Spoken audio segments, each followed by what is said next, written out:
Hello student, welcome to learn with Pankaj Afsal की नई video में। तो आज का यह वीडियो उन बच्चों के लिए इंपॉर्टेंट होने वाला है जो बच्चे क्लास 10th में पढ़ रहे हैं। ठीक है, आज की इस वीडियो में हम आपका जो केमिस्ट्री का पहला चैप्टर है आज उसे पूरा फिनिश कर देंगे। ठीक है, तो आपका आज पहला चैप्टर पूरा खत्म होने वाला है। मैंने पार्ट 1 में आपको केमिकल के सारे रिएक्शन के टाइप्स बताएं। ठीक है, उसके बाद आपका देखिए आज के वीडियो में हम स्टार्ट करेंगे संक्षारण से। तो अगर आपने पार्ट 1 नहीं देखा तो पहले आप पार्ट 1 को देख लेना, उसके बाद आप इसे देख लेना। ठीक है, पार्ट 1 और पार्ट 2 मिला के आपके पहला केमिस्ट्री का पूरा चैप्टर को फिनिश कर दिया गया है। तो चलिए शुरू करते हैं। देखिए आपका संक्षारण क्या है। संक्षारण किसे कहते हैं?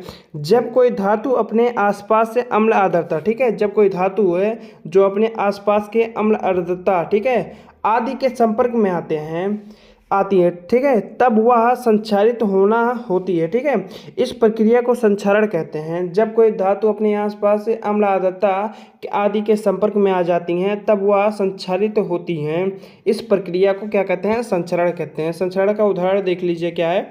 जैसे लोहे की नई वस्तु चमकीली होती है परंतु वायु में खुला छोड़ देने पर उस पर एक परत जम जाती है, जिसे हम संक्षारण कहते हैं। ठीक है, आपने बहुत ही देखा होगा लोहे की वस्तु अक्सर ज़्यादा ही संक्षारित होती हैं। ठीक है, उसके बाद देखिए संक्षारण के बचाव। संक्षारण से बचाव के उपाय क्या हैं? ठीक है, देखिए इसके निम्नलिखित बचाव हैं। पहला क्या है?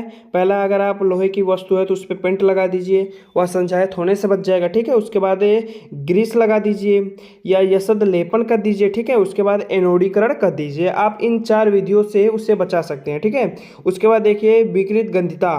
विकृत गंधिता क्या होता है? ठीक है, देखिए जब वसा और तेल में बनाए गए खाद्य पदार्थ को ऑक्सीजन से अभिक्रिया करा के ऑक्सीकृत होती है तो उसमें एक विशेष गंध आने लगता है। ठीक है, और उसका स्वाद खराब हो जाता है। ठीक है, इसे विकृत गंधिता कहते हैं। जब आप देखते हो कि वसा और तेल की ज़्यादा चीज़ें रहती हैं तो आप उसे कुछ टाइम के लिए ऑक्सीजन की उपस्थिति में रख दोगे। ठीक है, तो उससे एक स्पेशली गंध आने लगती है। ठीक है, जिससे हम कहते हैं कि वह वस्तु खराब हो चुकी है, वह खाने पीने की पदार्थ खराब हो चुकी है, जिसे हम विकृत गंधिता कहते हैं। ठीक है, अपनी ही रासायनिक भाषा में। उसके बाद देखिए विकृत गंधिता के बचाव। ठीक है, विकृत गंधिता से हम कैसे बचाव कर सकते हैं? ठीक है, इसके निम्नलिखित बचाव हैं। देखिए क्या है। पहला देखिए आपका क्या है, इसके बचाव के लिए अधिक तापमान नहीं होना चाहिए। ठीक है, विकृत गंधिता के बचाव के लिए अधिक तापमान नहीं होना चाहिए। उसके बाद दूसरा है, यह अधिक से अधिक तेल और भुजा ना हो। ठीक है, मतलब यह जो है आपका ज़्यादा से ज़्यादा तला और भुजा नहीं होना चाहिए। इसका बचाव के लिए दूसरा हेडिंग है। ठीक है, इसके बाद तीसरा आपका क्या है, इसको बचाने के लिए कम से कम तापमान में रखना चाहिए। ठीक है, जो खाद्य पदार्थ होता है इसलिए उसे फ्रिज में रखा जाता है ताकि उसका तापमान कम हो सके। ठीक है, और वह एक लॉन्ग टाइम तक चल सके। तो खाद्य पदार्थ को बचाने के लिए उसे मतलब फ्रिज में भी रख सकते हैं तो इसका तापमान कम हो जाता है। ठीक है, उसके बाद देख लिए चौथा क्या है, इसको स्वच्छ और साफ बर्तनों में रखना चाहिए। ठीक है, जो खाद्य पदार्थ होते हैं उन्हें अक्सर स्वच्छ और साफ बर्तनों में रखना चाहिए। ठीक है, जो अच्छे बर्तन होते हैं उनमें रखना चाहिए खाद्य पदार्थ को, वह जल्दी उसमें खराब नहीं होते हैं। ठीक है, तो ये आपके पॉइंट है विकृत गंधिता के बचाव के उपाय। ठीक है, उसके बाद देखिए पांचवा क्या है। पांचवा देखिए, पांचवा आपका चिप्स निर्माता कंपनी। ठीक है, चिप्स निर्माता जो कंपनियां होती हैं चिप्स की थैली में ऑक्सीजन, ठीक है, हटाकर उसमें नाइट्रोजन गैस भर देती हैं जिससे चिप्स का अपचयन नहीं होता। ठीक है, देखिए ये क्या कह रहा है कि जो आपने चिप्स का पैकेट खाया होगा, ठीक है, जो आपका चिप्स आता है 5 रुपये का, ठीक है, अगर आप उसे लेंगे तो उसके अंदर आप सोचते होंगे कि हवा भरा होता है, तो वह हवा क्या होता है, ऑक्सीजन को हटा के उसमें नाइट्रोजन भर दिया जाता है। ठीक है, नाइट्रोजन गैस होता है। ठीक है, अब वह क्यों भर दिया जाता है? जिससे चिप्स का उपचयन ना हो। ठीक है, चिप्स का उपचयन मतलब वह चिप्स खराब ना हो सके। ठीक है, इसलिए उसमें भरा जाता है। वह उससे जो उसके अंदर नमी है वह उपस्थित नहीं हो पाती है और वो जो मतलब जैसे ही आता है मतलब जैसे ही कड़क बना रहता है, ठीक है, आपका चिप्स, तो इसलिए उसमें नाइट्रोजन भर दिया जाता है। ठीक है, उसके बाद देखिए आपका क्या है, इसके बाद है रासायनिक समीकरण। ठीक है, केमिकल इक्वेशन, यह भी आपका इंपॉर्टेंट। ठीक है, हमारा रिएक्शन तो हो गया, अब इक्वेशन पे आ जाइए। इक्वेशन क्या है? देखिए वह समीकरण जो अभिकारक तथा उत्पादों सूत्र के प्रदर्शित करता है, ठीक है, तो वह रासायनिक समीकरण कहलाता है। रासायनिक समीकरण किसे कहते हैं? वह समीकरण जो अभिकारक तथा उत्पाद के सूत्र को प्रदर्शित करता है उसे रासायनिक समीकरण कहते हैं। जो अभिकारक और उत्पाद दोनों के सूत्र को प्रदर्शित करता है, ठीक है, उसे रासायनिक समीकरण कहते हैं। ठीक है, आपको याद हो गया होगा। उसके बाद देखिए क्या है, ये दो प्रकार के होते हैं। ठीक है, जो आपका रासायनिक समीकरण है ये दो प्रकार का होता है। कौन कौन सा? पहला होता है असंतुलित रासायनिक समीकरण और दूसरा होता है संतुलित रासायनिक समीकरण। ठीक है, अनबैलेंस रासायनिक इक्वेशन और आपका बैलेंस केमिकल इक्वेशन। ठीक है, ये आपका दोनों होता है। तो देखिए यहाँ पर पहला क्या है, असंतुलित रासायनिक समीकरण। ठीक है, द अनबैलेंस केमिकल इक्वेशन। ठीक है, देखिए इससे क्या कहते हैं, इसका परिभाषा क्या है, देखिए अभिकारक तथा उत्पाद में यदि परमाणुओं की संख्या बराबर ना हो तो उसे असंतुलित रासायनिक समीकरण कहते हैं। ठीक है, अब देखिए क्या कह रहा है कि जो आपका अभिकारक होता है तथा उत्पाद, ठीक है, अगर यदि में इनमें परमाणुओं की संख्या जो होती है वह बराबर ना हो तो इसे क्या कहेंगे, असंतुलित रासायनिक समीकरण। ठीक है, जैसे इसका एग्जाम्पल देख लीजिए। इसका एग्जाम्पल है आपका 2H2 plus O2 gives H2O। ठीक है, आपका यह असंतुलित रासायनिक समीकरण का उदाहरण है। ठीक है, इसके बाद देखिए आपका है संतुलित रासायनिक समीकरण।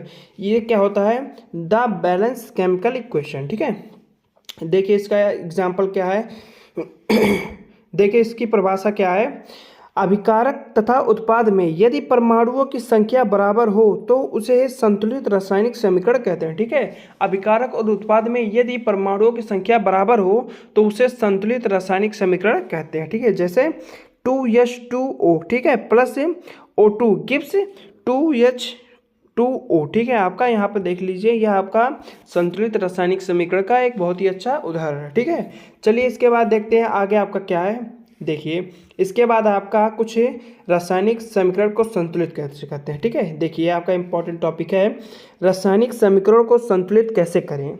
ये आपका इंपॉर्टेंट टॉपिक है, इससे आपका क्वेश्चन आएगा ही आएगा। ठीक है, आपको एक इक्वेशन दिया जाएगा जिससे आपको संतुलित करने के लिए कहा जाएगा। देखिए इसमें हमने आपको बेसिक से बताया, अगर आपको जीरो भी नहीं आता कि आपको कैसे संतुलित करना। ठीक है, तो आज की इस वीडियो में पूरा जान जाएंगे। देख लीजिए, सबसे पहले हमने यहाँ पर ले लिया है एक इक्वेशन। ठीक है, क्या है इक्वेशन आपका, Fe प्लस H2O। ठीक है, गिव्स Fe3 और उसके बाद क्या है आपका O4 प्लस H2।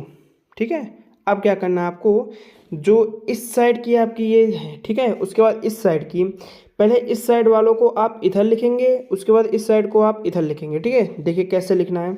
सबसे पहले हमने ले लिया Fe को अपने कोष्टक के अंदर कर लिया। Fe आपका कितना है, 1 है। ठीक है, तो 1 गुणे क्या है, 3 है, 3 से हमने इसे गुणा कर दिया, क्या, बैलेंस करने के लिए। पहले आपको गुणा नहीं करना, पहले आपको सिर्फ लिखना है। ठीक है, आपका Fe1 है तो Fe1 लिख दिया, ब्रैकेट बंद। ठीक है, उसके बाद क्या है, H आपका 2 है। ठीक है, यस यहाँ पर देख लीजिए H2 है अपना, तो आपका H2 प्लस O आपका कुछ नहीं है ना, O आपका एक ही है। अगर आपको यहाँ पर कुछ ना लिखा हो तो 1 मान लेते हैं। ठीक है, तो आपका 1। ठीक है, उसके बाद देख लीजिए हमने यहाँ पर क्या लिखा है, Fe3, यहाँ पर Fe3 नहीं है तो Fe3 और O4 है आपका, तो O4। ठीक है, फिर H2, H आपका यहाँ पर 2 है। अब देख लीजिए आपको इससे बैलेंस करने कैसे करना है। ठीक है, देखिए इसमें आपका Fe3 है। ठीक है, और यहाँ पर Fe1 है, तो हम क्या करेंगे, 1 में गुणा कर देंगे 3 का। ठीक है, तो 3 एक्किम 3। ठीक है, आपका 3 एक्किम 3 हो जाएगा, मतलब आपका पहला जो Fe है वो बैलेंस हो गया। ठीक है, इसके मुकाबले। उसके बाद देख लीजिए आपका O4 है यहाँ पर। ठीक है, और हम यहाँ पर देख रहे हैं कि O1 है। ठीक है, तो हम क्या करेंगे, 1 में 4 का गुणा कर देंगे, तो इससे क्या हो जाएगा, आपका ऑक्सीजन बराबर हो जाएगा। इसके बाद हम यहाँ पर देख रहे हैं कि आपका जो हाइड्रोजन है, ठीक है, आपका हाइड्रोजन है वह कितना है, यहाँ पर आपका 2 है, और यहाँ पर कितना है आपका 2 है। पर हमने जब यहाँ पर 4 से गुणा किया तो आपका इसमें 4 से गुणा होगा ही होगा, इसमें भी आपका 4 से गुणा होगा। ठीक है, तो 4 4 यहाँ पर 8 हो जाएगा। ठीक है, आपका तो यहाँ पर 8 हो गया, तो हम क्या करेंगे, यहाँ पे भी 4 का आपका गुणा कर देंगे, तो यहाँ भी 8 हो जाएगा। तो इसी के साथ हमें एक इक्वेशन मिल जाता है, क्या, 3Fe। ठीक है, 3Fe plus 4H2O gives Fe3O4 plus 4H2। ठीक है, इसी के साथ आपका पहला इक्वेशन हो गया संतुलित। ठीक है, अगर आपको ना समझ में आया हो तो आप एक बार फिर से वीडियो को पीछे करके पूरा देख लेना, ठीक है। इसी प्रकार आपका संतुलित होगा। चलिए हम तीसरा आपका देख लेते हैं। देखिए तीसरा आपका कैसे संतुलित किया गया है। देखिए तीसरे में क्या है, देखिए H2 प्लस O2, ठीक है। H2 plus O2 gives 2H2O, ठीक है। 2H2O आपका इसी प्रकार है, ठीक है। तो देखिए हम कैसे इसे संतुलित करेंगे। पहले हमने यहाँ पर क्या लिख लिया, हाइड्रोजन 2 है आपका, ठीक है। और यहाँ पर आपका देख लीजिए, आपका यहाँ पर ऑक्सीजन 2 है तो हमने ऑक्सीजन को भी 2 लिख दिया, ब्रैकेट के अंदर ही निकल लिया, ठीक है। उसके बाद इस साइड आ जाइए। इस साइड में आपका क्या है, आपका जो हाइड्रोजन है वह 2 तो है ही है, पर इसका गुणा इसमें भी होगा, ठीक है। तो 2 2 आपका 4 हो जाएगा, ठीक है। और आपका ऑक्सीजन कितना है, 2 है। ऑक्सीजन के आगे कुछ नहीं है ना, 1 है, तो 1 का गुणा इसमें नहीं होगा पहले में, तो आपका 2 हो जाएगा, ठीक है। अब देख लिए आप इतना इसे लिख लिए, ठीक है। सिंपली आपको लिख लेना है। अब आपको इसे बैलेंस कैसे करना है, ठीक है। तो देख लीजिए आपका यहाँ पर हाइड्रोजन कितना है, 2, और यहाँ पर हाइड्रोजन आपका कितना है, 4, ठीक है। तो इसमें हम 2 से गुणा कर देंगे तो आपका हो जाएगा 4, ठीक है। उसके बाद देख लीजिए आपका यहाँ पर ऑक्सीजन कितना है, 2, और यहाँ पर भी ऑक्सीजन आपका 2, ठीक है। तो यह दोनों पहले से ही बैलेंस हो गए, ठीक है। तो उसके बाद हमें एक इक्वेशन मिला, क्या है, 2H2 plus O2 gives 2H2O, ठीक है। यह आपका एक अच्छा इक्वेशन मिला इससे बैलेंस करने के बाद। चलिए देखते हैं इसके बाद क्या आपका अनुक्रमणीय अभिक्रिया, उत्क्रमणीय अभिक्रिया, ठीक है। यह आपके 2 इंपॉर्टेंट अभिक्रिया हैं, अनुक्रमणीय उत्क्रमणीय, ठीक है। तो देखिए अनुक्रमणीय क्या आपका, वह अभिक्रिया जिसमें अभिकारक से उत्पाद और उत्पाद से अभिकारक ना बने, ठीक है, उसे अनुक्रमणीय अभिक्रिया कहते हैं, ठीक है। मतलब वह रिवर्सेबल ना हो, ठीक है। देखिए कैसे है, CuSO4 प्लस Fe, ठीक है, फिर FeSO4 प्लस Cu, हम इसे उल्टा नहीं कर सकते। पर उत्क्रमणीय में क्या होता है, देखिए उत्क्रमणीय में आपका क्या है, वह अभिक्रिया, ठीक है, जिसमें अभिकारक से उत्पाद और उत्पाद से अभिकारक बन जाए उन्हें उत्क्रमणीय अभिक्रिया कहते हैं। जैसे इसका एग्जांपल देख लीजिए क्या है, इसका एग्जांपल है आपका, देख लीजिए FeS2O reversible Fe2O4 plus H2, ठीक है। अगर हम इसे उल्टा करना चाहें तो फिर से यह आपका यही बन सकता है, उत्पाद, ठीक है। तो इसमें अभिकारक से उत्पाद और उत्पाद से अभिकारक बन सकता है, ठीक है। यह आपका रिवर्सेबल होता है, तो इसे ही अभी अनुक्रमणीय और उत्क्रमणीय अभिक्रिया कहते हैं, ठीक है। उसके बाद आपका एकदम लास्ट टॉपिक क्या है, सबसे लास्ट टॉपिक आपका अपघटन अपक्रिया, ठीक है। अपघटन अपक्रिया क्या है, देखिए अपघटन अपक्रिया वह अनुक्रमणीय अपक्रिया, ठीक है, वह अनुक्रमणीय अपक्रिया जिसमें किसी पदार्थ के अणु, ठीक है, पदार्थ के अणु 2 या 2 से अधिक सरल अणुओं में, ठीक है, 2 या 2 से अधिक सरल अणुओं में विभाजित हो जाते हैं। देखिए उसके बाद विभाजित हो जाए, ठीक है, तो उसे क्या कहते हैं, देखिए यहाँ पर विभाजित हो जाते हैं तो उसे अपघटनीय अपक्रिया कहते हैं, ठीक है। इसका आप यहाँ पर देख सकते हैं बहुत ही अच्छा एग्जांपल क्या है, देखिए 2FeSO4 प्लस उष्मा, ठीक है, gives Fe2CO plus SO2 plus SO3, ठीक है। आपका यह बहुत ही अच्छा एग्जांपल है किसका, अपघटनीय अपक्रिया। तो आज के इस वीडियो में बस इतना ही, आपका केमिस्ट्री का पहला चैप्टर जो कि आपका पूरा हो चुका है, ठीक है, फिनिश हो चुका है। इसके इंपॉर्टेंट क्वेश्चन आपको बहुत ही जल्द मिल जाएंगे, ठीक है। उसके बाद आपका स्टार्ट करेंगे अब हम दूसरा चैप्टर जो होगा केमिस्ट्री का, ठीक है। तो आज के इस वीडियो में बस इतना ही। अगर आपको वीडियो पसंद आया तो वीडियो को लाइक कर देना, और आप चैनल पर नए हो तो चैनल को सब्सक्राइब कर देना ऐसे वीडियो को देखने के लिए। हम मिलते हैं इसके नेक्स्ट वीडियो में किसी नए टॉपिक के साथ, तब तक के लिए बाय।